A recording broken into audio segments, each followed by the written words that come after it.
Paano napapanatili ni VP Sara Duterte ang pagiging matatag sa kabila ng kaliwat kanang pambabatikos? Base sa political psychology, estilo ng pamumuno at realidad ng kapangyarihan. Isa sa pinakahalatang katangian niya, hindi siya reactive. Hindi lahat ng batikos ay sinasagot. Marunong siyang pumili ng laban. Psychologically, ang leader na sanay sa pressure ay hindi emosyon ang unang ginagamit, kundi kalkulasyon.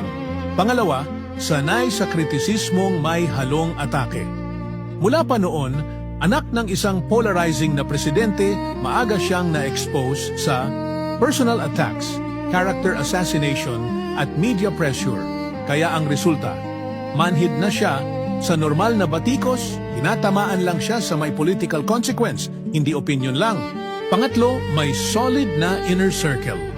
Hindi siya nag-iisa. May maliit pero loyal na advisory circle.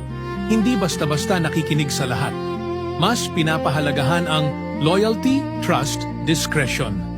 Ito ang nagbibigay sa kanya ng emotional stability, strategic focus. Pang-apat, malinaw ang role. Hindi siya people pleaser. Isa sa pinakamahalagang dahilan. Hindi niya layuning maging liked by everyone.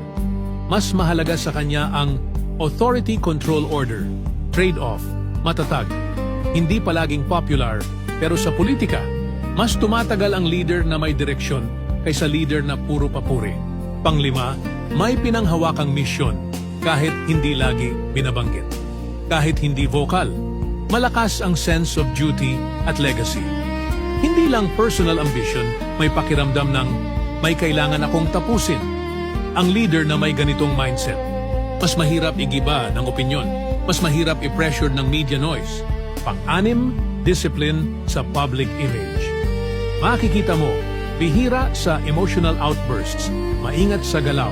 Hindi lahat ay ipinapakita, hindi ito kahinaan. Ito ay defensive leadership.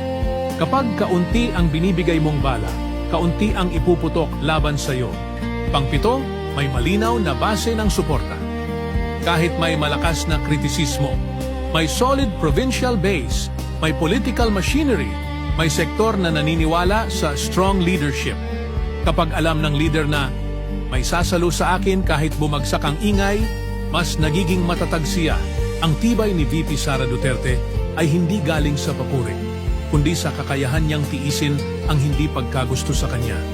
Hindi lahat ng leader kayang mabuhay sa ganitong klase ng pressure.